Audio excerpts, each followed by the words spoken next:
இந்த சைடு நீங்க 12 லட்சம் ரூபாய்க்கு டாக்ஸ் பெனிஃபிட் கொடுத்துட்டு அந்த பக்கம் விலைவாசி உயர்வு மேல ஜிஎஸ்டி கலெக்ட் பண்ணீங்கன்னா இது வந்து கொடுத்து எடுக்கிற மாதிரி தான் இருக்கு. ஊட்டச்சத்துக்கள் நிறைந்த பிசுபிசுப்பில்லாத Sunland Refined Sunflower Oil. Let's go holidays. It's time to travel beyond the boundaries. Make Howrah Pay your trusted partner for all your payout needs. வரி விலக்கு அல்ல, வரி விலக்கு வேற, ரிபேட் வேற. பொதுமக்களுக்கு புரியுற மாதிரி வரி விலக்கு ஆகப்பட்டது, பேசிக் எக்ஸம்ஷன் லிமிட் ஆகப்பட்டது 4 லட்சம் வரைக்கும் உயர்த்திருக்காங்க. பட் வரியே இல்லைன்றது 12 லட்சம் வரைக்கும். 12 லட்சத்துக்கு அப்புறம் ₹1 ஆன் பண்ணா கூட ஸ்லாப் ரேட்ல வந்துருவீங்க. 12 லட்சத்தி ₹1 இருந்தாலும் ₹1 மட்டும் டாக்ஸ் இல்ல, 12 லட்சத்தி ₹1 டாக்ஸ். ஃபர்ஸ்ட் எவ்வளவு மிச்சப்பட்டிருக்குன்னா கிட்டத்தட்ட ஒரு ₹60,000 மிச்சப்படுது. ₹60,000 இன்வெஸ்ட் பண்றதுக்கு ஒரு இன்ஸ்ட்ருமெண்ட் இன்ட்ரோடியூஸ் பண்ணிருக்கலாம், கவர்மெண்ட் ஸ்கீம் இன்ட்ரோடியூஸ் பண்ணிருக்கலாம். எந்த செலவினம் பண்ணாலும் ஜிஎஸ்டி பே பண்றாங்க, கவர்மெண்ட்டுக்கு எனிவே அதுல வருமானம் இருக்கு. அப்போ இத சேவிங் பண்ணா இன்சென்டிவ் கொடுக்கக்கூடிய ஸ்கீம் இன்ட்ரோடியூஸ் பண்ணாம டாக்ஸ் மட்டும் குறைக்கிறது சேவிங்க்கு சேனலைஸ் ஆகாது, கன்சம்ஷனுக்கு தான் சேனலைஸ் ஆகும். அது மட்டும் இல்லாம இது வந்து நியூ டாக்ஸ் ரெஜிமுக்கு தான் இது அப்ளிகபிள். ஓல்ட் டாக்ஸ் ரெஜிம் வந்து இந்த 80C 80D இருக்கக்கூடிய டிடக்ஷன் இருக்கக்கூடிய ஓல்ட் டாக்ஸ் ரெஜிமுக்கு இது அப்ளிகபிள் கிடையாது. நியூ டாக்ஸ் ரெஜிமுக்கு நீங்க 12 லட்சம் ரூபாய் வரைக்கும் டாக்ஸ் இல்லைன்னு சொல்றது கன்சம்ஷன் மாடலை நோக்கி போகணும்னு நினைக்கிறீங்களே தவிர ஜென்சிய நீங்க வந்து சேவிங் பேட்டர்னுக்கு கொண்டு போற மாடலை கிரியேட் பண்ணும். பெட்ரோல் டீசல் விலை ஏற இன்புட் காஸ்ட் ஏறுது, டிரான்ஸ்போர்டேஷன் ஏறுது, மேனுஃபேக்சர் பண்றது ஏறுது, ஸ்டீல் பிரைஸ் ஏறுது, சிமெண்ட் பிரைஸ் ஏறுது. அது ஏறக்கூடிய பிரைஸ் இன்க்ரீஸ் வந்து கான்ட்ரிபியூட் பண்றதே ஆயில் பிரைஸ் தான். அந்த ஆயில நீங்க ஜிஎஸ்டில கொண்டு வரல. சத்யகுமார் அவர்கள் இணைஞ்சிருக்காரு. வணக்கம் சார். வணக்கம் தினேஷ். சார், இன்னைக்கு யூனியன் பட்ஜெட்டில் அதிகமாக பேசப்பட்டது இந்த 12 லட்ச ரூபாய் வரைக்கும் டேக்ஸ் கிடையாது அப்படின்னு அனௌன்ஸ் பண்ணப்பட்ட விஷயம் தான். இது வந்து வரமா இல்லை சாபமா? இது வந்து சேமிப்பு திட்டங்களுக்குள்ள வருமா? டெஃபினட்டா தினேஷ், நம்ம பிஹைண்ட் ரூட்ஸ்ல வந்து லாஸ்ட் 1 வீக் முன்னாடி ஒரு இன்டர்வியூ எடுக்க வந்திருந்தாங்க. அப்போ வந்து இந்த பட்ஜெட்ல என்ன எக்ஸ்பெக்டேஷன் அப்படின்னு கேட்டிருந்தாங்க. அப்போ நான் சொல்லியிருந்தேன் 15 லட்சம் வரைக்கும் மிடில் கிளாஸ்க்கு வந்து டாக்ஸ் பெனிஃபிட் கொடுக்கணும் அப்படின்னு சொல்லியிருந்தேன். இன்ஃபேக்ட் கீழே நிறைய பேர் கூட என்ன சொல்றாங்க, 15 லட்சம் வரைக்கும் கொடுக்க முடியுமா, 15 லட்சம் சம்பாரிச்சாதான் மிடில் கிளாஸா அப்படிங்கிற பல கேள்விகள் கேட்டிருந்தாங்க. பட் இன்னைக்கு ஃபினான்ஸ் மினிஸ்டர் யூனியன் பட்ஜெட்ல வந்து 12 லட்சம் வரைக்கும் டாக்ஸ் கிடையாது அப்படின்னு சொல்லியிருக்கிறது வந்து வெல்கம் சைன். பட் 15 லட்சம் வரைக்கும் கொடுத்துருக்கணும். அந்த பாயிண்ட்டை நான் நிற்கிறேன். காரணம் என்னன்னா 12 லேக் வரைக்கும் அவங்க கொடுத்துருக்கிறது வரி விலக்கு அல்ல, வரி விலக்கு வேற, ரிபேட் வேற. Section 87A of the income tax act 1961 படி டெக்னிக்கலுக்கு போகாம பொதுமக்களுக்கு புரியுற மாதிரி ரிபேட் மாடல்னா என்னன்னா வரி விலக்கு ஆகப்பட்டது, பேசிக் எக்ஸம்ஷன் லிமிட் ஆகப்பட்டது 4 லட்சம் வரைக்கும் உயர்த்திருக்காங்க. பட் வரியே இல்லைன்றது 12 லட்சம் வரைக்கும். 12 லட்சத்துக்கு அப்புறம் ₹1 ஆன் பண்ணா கூட 12 லட்சத்தி ₹1 அப்படின்னு கொடுத்தாருன்னா அப்போ ஸ்லாப் ரேட்ல வந்துருவீங்க. அப்போ 12 லட்சம் வரைக்கும் தான் உங்களுக்கு வரி கிடையாது, நோ டாக்ஸ். 12 லட்சத்தி ₹1 இருந்தாலும் ₹1 மட்டும் டாக்ஸ் இல்லை, 12 லட்சத்தி ₹1 டாக்ஸ். அது எப்படி டாக்ஸ் ஆகும்னா ஸ்லாப்ல டாக்ஸ் ஆகும். அந்த ஸ்லாப்ல டாக்ஸ் ஆகிறதாகப்பட்டதுன்னா 0 to 4 lakhs நில் பேசிக் exemption limit, 4 lakh to 8 lakh 5%, 8 lakh to 12 lakhs வந்து 10%. 12 லட்சத்துலேருந்து 14 லட்சம் அந்த ₹1 பார்த்தீங்கன்னா 15% டாக்ஸ் ஆகும். அப்புறம் 14 லட்சத்துக்கு மேலே போச்சுன்னா 20 லட்சம் வரைக்கும் 20%, 20 லட்சத்துலேருந்து 24 லட்சம் வரைக்கும் 25%, 24 லட்சத்துக்கு மேலே 30%. இந்த மாதிரி 24 லட்சத்துக்கு மேலே தான் 30% டாக்ஸை கொண்டு வந்திருக்காங்க. இது வெல்கம் சைன் தான். இது வரமா சாபமா அப்படிங்கிறது தான் பாயிண்ட் டு பி நோட்டட். இந்த மிச்சப்படுற காசை மிடில் கிளாஸ் என்ன பண்ணுவாங்க அப்படின்னு பார்க்கணும். எவ்வளோ மிச்சப்பட்டிருக்கு அதையும் பார்க்கணும். ஃபர்ஸ்ட் எவ்வளோ மிச்சப்பட்டிருக்குன்னா கிட்டத்தட்ட ஒரு ₹60,000 மிச்சப்படுது. 12 லட்சம் ரூபாய் சம்பாதிக்கிறவங்களுக்கு டாக்ஸ்லாம் போக ஒரு 60,000 rupees. அந்த ₹60,000 வச்சு மிடில் கிளாஸ் என்ன பண்ணுவாங்க, மேபி ஒரு வண்டி வாங்கலாம், இல்லை கொஞ்சம் அந்த ₹60,000 மிச்சப்படுத்துறதுனால ஒரு வாடகை வீடு வந்து உயர்த்திக்கலாம். கொஞ்சம் சின்ன வீட்டில் இருக்காங்கன்னா இன்னும் ஒரு எக்ஸ்ட்ரா பெட்ரூம் வீட்டுக்கு போவாங்க. என்ன பண்ணுவாங்க டிப்பிக்கலாக? 3வது வந்து ஏதாவது பர்சனல் லோன் இருந்தால் அதை அடைப்பாங்க. 4வது ஆப்ஷன் FDயில் போடுவாங்க, இல்லை எஜுகேஷனுக்கு ஸ்பெண்ட் பண்ணுவாங்க, எக்ஸ்ட்ரா டியூஷன் வைக்கிறது, ஏன்னா பசங்களை வந்து படிக்க வைக்கணும்னு. இந்த 12 லட்ச ரூபா வரைக்கும் வரி இல்லைன்னு சொன்னவங்க அந்த ₹60,000 இன்வெஸ்ட் பண்ணுறதுக்கு ஒரு இன்ஸ்ட்ருமெண்ட் இன்ட்ரோடியூஸ் பண்ணியிருக்கலாம், கவர்மெண்ட் ஸ்கீம் இன்ட்ரோடியூஸ் பண்ணியிருக்கலாம். குழந்தைங்களுக்கு ஒரு ₹60,000 நீங்கள் வருஷம் சேவ் பண்ணீங்கன்னா அதுக்கு வந்து டாக்ஸே இல்லாமல் ரிட்டர்ன் வந்ததுன்னா அதில் இன்கம் வந்தாலும் அது டாக்ஸ் கிடையாது. அதுலேயே ரீஇன்வெஸ்ட்மெண்ட் பண்ணிங்கன்னா அப்போது மிடில் கிளாஸில் இருக்கிறவங்க ஒரு பையன் 1ஆம் கிளாஸில் படிக்கிறான், வருஷம் அவருக்கு 12 லட்ச ரூபாய் தான் சேலரி, 12 வருஷத்துக்குன்னு வச்சுப்போம். 12வது முடிக்கிறதுக்குள்ள அவன் 60,000 சேமிச்சு வந்தால் அதில் வரக்கூடிய இன்ட்ரெஸ்ட்டும் டாக்ஸ் இல்லைன்னு சொன்னாக்க காம்பவுண்டிங் எஃபெக்டில் அது பயன்பட்டுருக்கும்.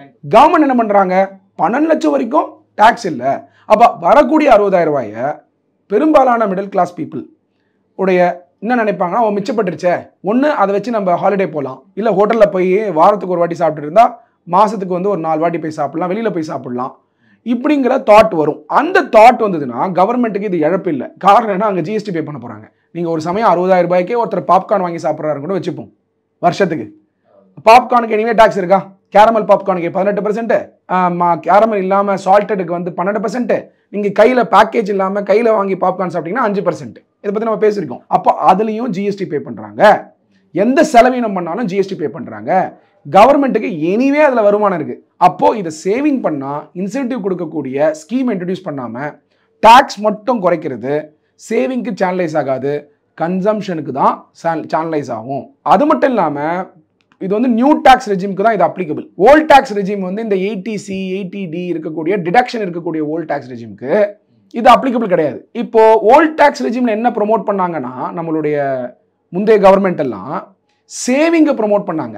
தினேஷ், நீங்கள் சேலரி இருக்கும்போது என்ன பண்ணுவீங்கன்னா 80C எப்படியாவது அவைல் பண்ணோம் 1.5 லட்சம் ரூபாய் அப்படின்னு பண்ணி கடைசியில் ஒரு இன்சூரன்ஸ் போடுவீங்க, ஒரு ஃபிக்ஸட் டெபாசிட்டை போடுவீங்க, அதை வந்து காட்டுவோம், டிடக்ஷனுக்கு நம்ம கம்பல்சரியா நீங்க சேவ் பண்ண வேண்டிய கட்டாயத்துக்கு போனீங்க. ஆமா. இப்போ நிறைய யங்ஸ்டர் வந்து நியூ டாக்ஸ் ரெஜிம் ஏன் அடாப்ட் பண்றாங்கன்னா, ஒரு டாக்ஸை பே பண்ணி விட்டா கையில டிஸ்போசபிள் இன்கம் இருக்கும், செலவு பண்ணிக்கலாம் அப்படிங்கிற எண்ணத்தை கவர்மெண்ட்டே ப்ரொமோட் பண்ண ஆரம்பிச்சிருக்காங்க.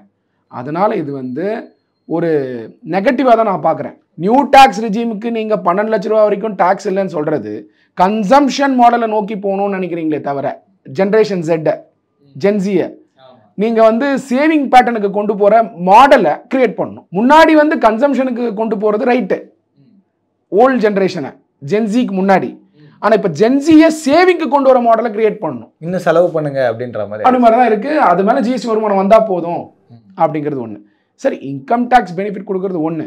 எப்போ கொடுக்குறீங்க இன்கம் டாக்ஸ் பெனிஃபிட்? விலைவாசி உயர்ந்ததுக்கு அப்புறம். இன்னைக்கு விலைவாசி பார்த்தீங்கன்னா அசெட் பிரைஸ் இன்ஃப்ளேஷனும் இருக்கு, ஃபுட் பிரைஸ் இன்ஃப்ளேஷனும் இருக்கு. நீங்க இப்போ காய்கறி விலை பார்த்தீங்கன்னாலும் சரி, கோல்டு பிரைஸ் அசெட்ல வந்துடும். எல்லாமே உயரக்கூடிய ட்ரெண்ட் தான் நம்ம பார்க்குறோமே தவிர எங்கேயுமே ஸ்டெபிளைஸ் ஆகி குறைய பார்க்கல. இதுக்கு பிரைமரி ஃபேக்டர் என்ன? Petrol diesel. பெட்ரோல் டீசல் விலை ஏற இன்புட் காஸ்ட் ஏறுது, டிரான்ஸ்போர்ட்டேஷன் ஏறுது, மேனுஃபேக்சர் பண்றது ஏறுது, ஸ்டீல் பிரைஸ் ஏறுது, சிமெண்ட் பிரைஸ் ஏறுது. அது ஏறக்கூடிய பிரைஸ் இன்க்ரீஸ் வந்து கான்ட்ரிபியூட் பண்றதே ஆயில் பிரைஸ் தான். அந்த ஆயிலை நீங்க ஜிஎஸ்டியில் கொண்டு வரல, நீங்க பட்ஜெட்ல கொண்டு வரணும்னு நான் சொல்லல. நீங்க ஜிஎஸ்டி கவுன்சில்லையே பெட்ரோல் அண்ட் டீசலை ஜிஎஸ்டிக்குள்ள கொண்டு வந்தாதான் விலைவாசி கம்மியாகும். இந்த சைடு நீங்க 12 லட்சம் ரூபாய்க்கு டாக்ஸ் பெனிஃபிட் கொடுத்துட்டு அந்த பக்கம் விலைவாசி வரும் மேல ஜிஎஸ்டி கலெக்ட் பண்ணீங்கன்னா இது வந்து கொடுத்து எடுக்கிற மாதிரி தான் இருக்கு. அப்போ டிஸ்போசல் இன்கம் நிறைய வந்து மிடில் கிளாஸ் கிட்ட இருக்கணும் அப்படின்னா ரெண்டு பண்ணணும். கவர்மெண்ட் சேவிங்கை ப்ரொமோட் பண்ணணும், ஜிஎஸ்டியை இன்ஃப்ளேஷன் மேலே கம்மி பண்ணணும்னா இன்ஃப்ளேஷனை கம்மி பண்ணணும், விலைவாசி உயர்வை கம்மி பண்ணணும்னா ஆயிலை வந்து ஜிஎஸ்டியில் கொண்டு வரணும். பெட்ரோல் டீசலை கொண்டு வந்தால் இன்புட் காஸ்ட் கம்மியாகும், அதனால விலைவாசி கம்மியாகும் நம்ம நினைக்கிறோம். அதுக்கு ஒரு சட்டம் கொண்டு வரணும், விலைவாசி கம்மிப்படுத்தணும் கம்பல்சரியானு. அது கொண்டு வந்தால் தான் டிஸ்போசல் இன்கம் ஏறும், மிடில் கிளாஸ் நிஜமாலே பயனடைவாங்க. ஸோ அதே போல் இப்போ நம்ம முக்கியமாக பேசுகிற விஷயம் என்னென்னு பார்த்தீங்கன்னா, இந்த டிடிஎஸ்க்காக நிறைய பேர் இந்த சேவிங்ஸ்லாம் பண்ணிகிட்டு இருந்தாங்க. டிடிஎஸ் இல்லாமல் இருக்கணும். அதே மாதிரி இப்போ 2.5 வருஷம் இருந்தால் 4 வருஷம் வரைக்கும் மாற்றிருக்காங்க டேக்ஸ் ஃபைலிங்காக. டேக்ஸ் ஃபைலிங் 4 இயர்ஸ் மாற்றிருக்காங்க. இதில் முக்கியமாக பேசப்பட்டு இந்த வீடுக்கு வரி சலுகை தந்து என்ன பயன் இருக்குது அப்படின்ற ஒரு முக்கியமாக கேள்வி இருக்குது. ஏன்னா மிடில் கிளாஸ் மக்கள் நிறைய பேர் சொந்த வீட்டுக்குள்ளே வாழணும் அப்படின்னு ஒன்று இருக்குது.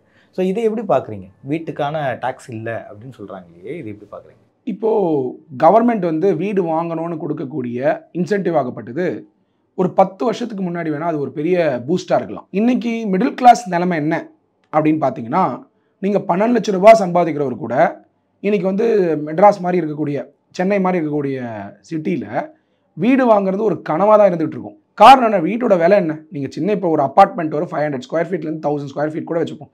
500 ஸ்கொயர் ஃபீட்டுங்கிற அப்பார்ட்மெண்ட் இப்போ கிடையாது, 1000 square feet. 1000 square feet apartment, double bedroom apartment வாங்குறாருன்னு கூட வச்சுக்கிட்டா மினிமம் 2 கோடி ரூபா. எந்த ஏரியா போனீங்கனாலும் 1 crore 50 lakhsலேருந்தே ஸ்டார்ட் ஆகிடும். தமிழ்நாடு ஹவுசிங் போர்டு ப்ரமோட் பண்ணக்கூடிய பில்டிங் எல்லாம் கூட சிட்டிக்குள்ள மினிமம் 1.5 கோடி ரூபா. கவர்மெண்ட்டே ப்ரமோட் பண்ணக்கூடிய தமிழ்நாடு ஹவுசிங் போர்டு. அப்போ அந்த 1.5 கோடி ரூபா 12 லட்ச ரூபா சம்பாதிக்கிறவருக்கு பெரிய அவுட்லே தான். இதுதான் நான் அசெட் பிரைஸ் இன்ஃப்ளேஷன் சொல்றேன். இந்த அசெட் பிரைஸ் இன்ஃப்ளேஷன் யார் தீர்மானிக்கிறது? யூனியன் கவர்மெண்ட் வந்து லேண்டோட விலையை ஏற்றினாங்களா? ஸ்டேட் கவர்மெண்ட் வந்து லேண்டோட விலையை ஏற்றினாங்களா? யார் அந்த லேண்டோட விலையை ஏற்றினது? யாரோ ஒரு 10 பேர் தீர்மானிக்கிறாங்க. அந்த இடத்துக்கு போனா இதுதான் பிரைஸ்ன்னு தீர்மானிக்கிறாங்க. அது வந்து ஒன்றின்படி ஒன்றா எல்லாரும் வந்து அந்த பிரைஸை அக்செப்ட் பண்ணிக்கிறோம். அந்த பிரைஸும் கவர்மெண்ட் அக்செப்ட் பண்ணி விட்டுக்கிறாங்க. காரணம் என்ன? அது மேலே ஸ்டாம்ப் டியூட்டி கிடைக்கும்னு. அப்போ இன்னைய தேதியில் 12 லட்ச ரூபாயோ 20 லட்ச ரூபாயோ 30 லட்ச ரூபாயோ சம்பாதிக்கிறவர் வீடு வாங்குறதை விட வீடு லீஸ் எடுக்கிறது பெட்டர். அந்த ஆப்ஷன் நான் வந்து சஜஸ்ட் பண்ணல. நீங்க அதுக்கு டாக்ஸ் இன்சென்டிவ் கொடுக்குறாங்கன்னா நீங்க டெட் ட்ராப்ல மாட்டுறீங்க. நீங்க என்ன நினைக்கிறீங்க? ஓகேங்க, வீடு வந்து ஒரு 2.5 கோடி ரூபாய்க்கு வாங்கினா இன்ட்ரெஸ்ட் வந்து விலக்கு கொடுக்குறாங்க, டாக்ஸ் பெனிஃபிட் கொடுக்குறாங்க, பிரின்சிபல் போர்ஷன் வந்து டாக்ஸ் பெனிஃபிட், டாக்ஸ் பெனிஃபிட் தான் நீங்க பாக்குறீங்க. ஆனால் 20 வருஷம் 30 வருஷம் டெட் ட்ராப்ல மாட்டுறீங்கன்றத மறந்துடாதீங்க. எது மேலே? ஆர்டிஃபிஷியலாக இன்க்ரீஸ் ஆன அசெட் ப்ரைஸ் மேலே. அதுக்கு பதிலாக நீங்கள் அந்த டாக்ஸ் பெனிஃபிட் கொடுத்ததுக்கு பதிலாக வாடகை இருக்கிறவங்களுக்கு டாக்ஸ் பெனிஃபிட் கொடுத்தீங்கன்னா 50,000 ரூபா வாடகை கட்டுறீங்க, அந்த வாடகை வந்து உங்களுக்கு வந்து அது மேலே வரக்கூடிய இம்ப்யூட்டட் காஸ்ட் மேலே டாக்ஸ் கொடுக்குறோன்ற மாதிரியான ஒரு மாடலை, அதாவது incentivising the lease and also incentivising the purchase of the property will help the middle class. நடுத்தர வர்க்கத்துக்கு இன்னைக்கு ரெண்ட் வந்து ரேஷனலைஸ் ஆகணும். இந்த ரெண்ட் ஏன் இன்க்ரீஸ் ஆகுது? ஜிஎஸ்டி கொண்டு வரீங்க, ஜிஎஸ்டி தாண்டி வந்து ஸ்டேட்டுக்கு வந்து ரெவன்யூ ஷேர் வந்து வரதில்லை. கவர்மெண்ட் என்ன பண்ணுறாங்க? ப்ராப்பர்ட்டி டாக்ஸ் ஏற்றுறாங்க. அப்புறம் அதே அப்பார்ட்மெண்ட்டில் லிஃப்ட் வந்து கமர்ஷியல் கரண்ட் கொண்டு வராங்க, வாட்டர் டாக்ஸ் இருக்குது. இதெல்லாமே ஆடப் ஆகி ரெண்ட் ஏறுது. அந்த ரெண்ட் மேலேயும் ஜிஎஸ்டி போடுறீங்க. அப்போ ஒன்றின் படி ஒன்று டாக்ஸ் மேலே டாக்ஸ் போட்டு அந்த கன்சியூமர், அந்த யார் மிடில் கிளாஸோ அவங்க தான் வந்து அவதிப்படுறாங்க. நான் ஏன் மிடில் கிளாஸை கிளியராக சொல்கிறேன்னா, வசதியாக இருக்கிறவங்க லக்ஸூரியஸ் வீட்டில் இருக்கலாம், பங்களாவில் இருக்கலாம், அவங்க தான் வசதியாக இருக்கிறாங்க. மிடில் கிளாஸ்ன்றவங்க வாடகை வீட்டில் இருக்கவங்க. அவங்கள பொறுத்த வரைக்கும் அவுட்லே வந்து வாடகைக்கு இன்சென்டிவ் கொடுக்கக்கூடிய மாடலையும் லீஸுக்கு கொடுக்கக்கூடிய மாடலையும் கவர்மெண்ட் வந்து பார்க்கணும் அப்படிங்கிறது தான் பாயிண்ட். இப்போ ஏற்கனவே சில பேர் இந்த 12 lakhsல வந்து டாக்ஸ் வந்து கட்டிக்கிட்டு இருந்திருப்பாங்க. அது வந்து இன்கம் டேக்ஸில் ஹோல்ட் ஆகியிருக்கும், ஒரு அமௌண்ட் வந்து கட்டிக்கிட்டு இருந்திருப்பாங்க. இப்போ சடனாக இந்த விலக்கு வந்த பிறகு கட்டினது அவங்களுக்கு பயனாக இருந்திருக்குமா? அது யூஸ்ஃபுல்லாக இருக்குமா? இப்போ ஏன்னா இந்த சேஞ்சஸ்னால அவங்களுக்கு ஏதாவது ஒரு பெனிஃபிட் இருக்கா? ஐ டோன்ட் திங்க் இது வரைக்கும் கட்டின டாக்ஸ் எதுவும் அவங்களுக்கு வந்து ஒரு பெனிஃபிட்டாக அமையாது. இனிமே கட்ட போகிற டாக்ஸ்க்கு தான் அந்த 12 லட்ச ரூபா விலக்கு கொடுத்துருக்காங்க. விலக்கு கூட கிடையாது, ரிபேட் கொடுத்துருக்காங்க. 12 லட்ச ரூபா வரைக்கும் தான். இது வரைக்கும் கட்டின டாக்ஸ் எல்லாமே கட்டினது தான். இது வந்து ப்ராஸ்பெக்டிவ் தான். சட்டத்தின்படி எந்த ஒரு புது சட்டத்தை கொண்டு வந்தால், புது விஷயம் கொண்டு வந்தாலும் doctrine of prospective overruling, அது டெக்னிக்கல் பாயிண்ட். பட் மக்கள் புரிஞ்சுக்கிறது என்னன்னா, எதுவுமே ஃபியூச்சரிஸ்டிக் தான். அடுத்த நாள்ல இருந்து தான், இல்லை அடுத்த வருஷத்துல இருந்து தான், இல்லை அடுத்த மாதம் வரைக்கும் தான் எப்போ எஃபெக்டிவ் டேட் சொல்கிறாங்களோ. ஸோ இந்த வருஷம் இந்த அசஸ்மெண்ட் இயருக்கு, இந்த ஃபினான்ஷியல் இயருக்கு தான் இந்த 12 லட்சம் பொருந்துமே தவிர போன வருஷத்துக்கு இது பொருந்தாது. அப்போ இது வரைக்கும் கட்டினது எல்லாமே கட்டினது தானே தவிர இனிமே வரக்கூடிய காலத்துக்கு 12 லட்ச ரூபாய்க்கு டாக்ஸ் கட்ட வேணாம்னு தான் கவர்மெண்ட் சொல்கிறாங்க. அதனால் நீங்கள் கட்டி எது மிச்சம் இருந்தாலுமே அதுக்கு வந்து யூஸ் இல்லைன்றது தான் என்னோட பாயிண்ட். ஊட்டச்சத்துக்கள் நிறைந்த பிசுபிசுப்பில்லாத Sunland Refined Sunflower Oil. Let's go holidays. It's time to travel beyond the boundaries. Make Howrah Pay your trusted partner for all your payout needs.